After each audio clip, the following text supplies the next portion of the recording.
Do you know what a bolito is? It's a mechanical device. And it has this small electric motor with this rather incredible compound gear that retrieves a steel cable. Battery driven. And the cable is made out of some unholy alloy, almost impossible to cut it. And it's in a loop. And you come up behind the guy and you drop it over his head. And you pull the free end of the cable tight and walk away. No one ever even sees you.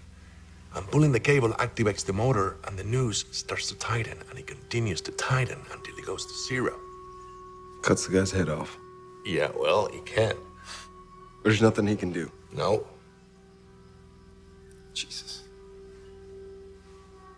Yeah. Hi everyone, I'm Dom Griffin, I'm a film critic, and you're watching the Armchair Auteur. This is an ongoing video series I do where we talk about old movies, new movies, screenplay analysis, that sort of thing. So if you're the kind of person that likes movies, likes film culture, and likes to see people pick it apart, please consider subscribing. Today we're going to be talking about Ridley Scott's 2013 film, The Counselor. It's sort of an ongoing joke between me and my friends that I'm somewhat unduly obsessed with the differences between Ridley Scott, a world-celebrated filmmaker, and his, in my opinion, vastly superior, more talented late brother, Tony Scott. Yes, Ridley Scott has three basically unassailable classics. He made Alien, he made Blade Runner, and of course he made Legend. Even now, the evil seed of what you have done germinates within you.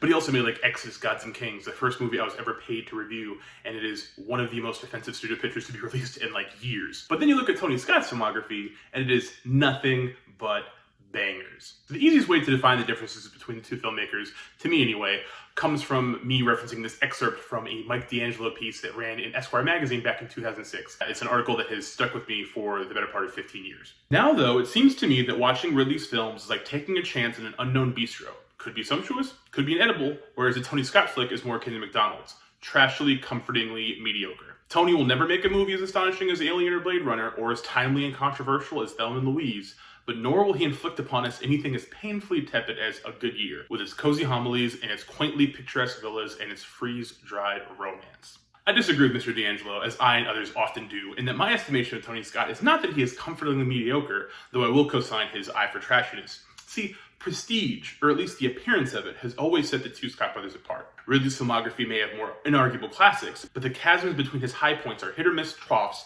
that drag his career batting average down considerably. On the other hand, Tony always knew how to make more fun and to take more risks while remaining largely commercial in his scope and output. He was the wilder one for sure, but his work had a dynamism and occasionally an artful sleaziness that Ridley's more staid, formalist approach just couldn't compete with. Ridley tends to aim for a kind of reliable prestige that Tony, outside of maybe his debut The Hunger, a brilliantly artsy 80s vampire flick, has never been particularly concerned with.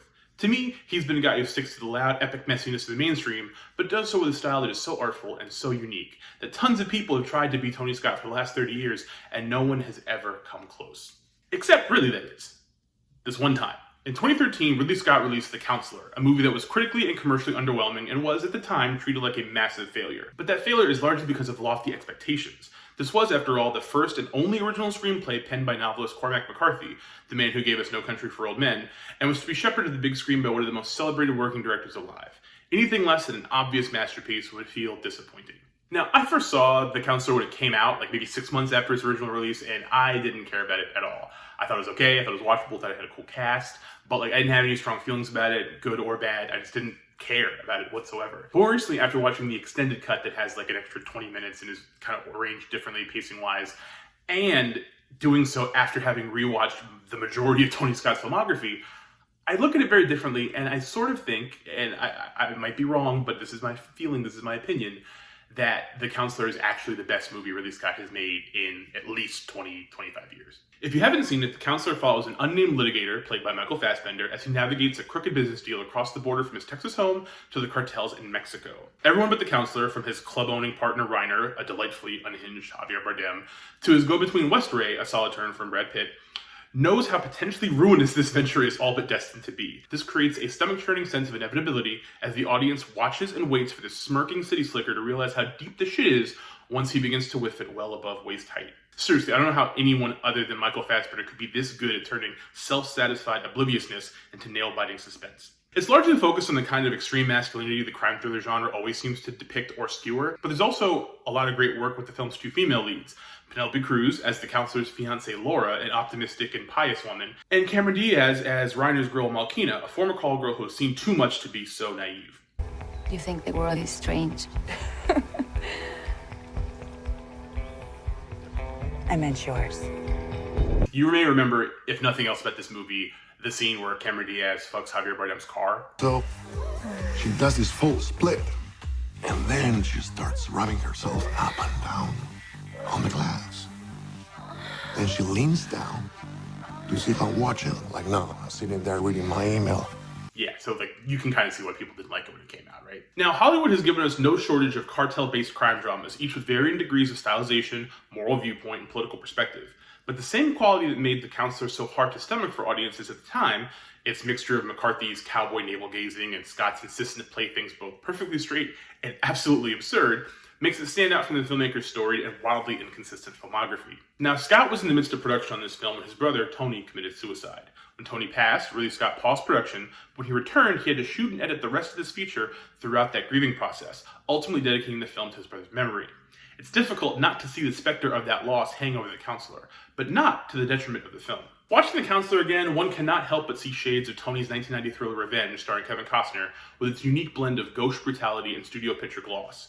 But where Tony turned the Bruckheimer aesthetic into the music video version of a snuff film, I want you to see what happens to Horace. here Ridley maintains his poise. McCarthy's script is principally concerned with the brusque distillation of how doomed society is and how our primalism is barely masked by the careful curation of normalcy signifiers keeping that reality at bay. Ridley captures that by lensing a world that looks like a reserved perfume ad, but filmed with an emotional distance that makes that beauty, that surface, utterly uncomfortable to watch. Remember, you're not looking for merit. This is a cynical business. We seek only imperfection. Scott and cinematographer Darius Volsky frame these familiar cityscapes and desert roads with clinical precision to establish the well-worn genre, but it's in the medium close-ups of their preternaturally gorgeous performers that the real work is done. See, McCarthy on the page is less concerned with traditional Hollywood characterization than he is reducing every player into a philosophical viewpoint and a tether to material obsessions. As such, the best, most memorable moments within the film, save for the nail-biting, crowd-pleasing Bolito sequence,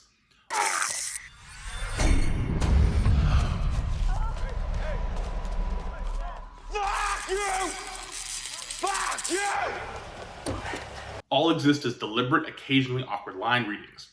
It's in those moments, when a character breaks the dramatic through line of a scene, that Ridley Scott's pedigree goes to work. The camera may be placed in a position that makes the staging feel off-kilter or too flat, until a minor cut and a blocking change reveal that he's got your eyes trained in the exact spot to receive someone's internal thesis as they speak it, not so much to the audience or even other characters, but to themselves.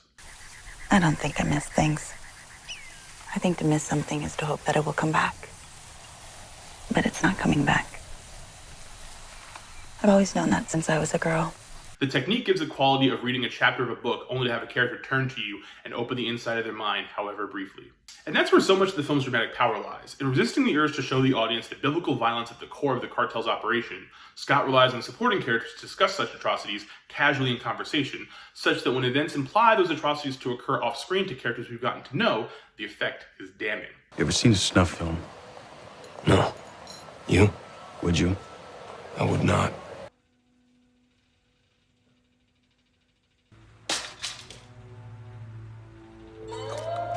Ridley is able to find this really beguiling Venn diagram center between his usually more clinical approach to material like this and his late brother's efficacy for pushing the envelope both visually and morally. You know, when you're watching it with the knowledge that this is the first film he was able to finish and complete after his brother passed, it feels kind of like you're watching a cover song of a lot of Tony Scott's best work. It becomes a rueful tribute to one of Hollywood's greatest artists directly from the man who knew him best. And within that tribute, it's as if Ridley truly came alive, appearing to be more inspired than he has been in ages.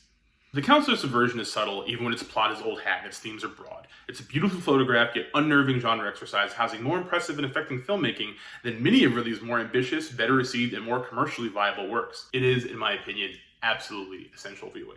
If you guys have never seen The Counselor before, you should definitely check it out. If you only remember it from people saying it sucked and was like overrated, they're wrong. I'm right. Give it another view.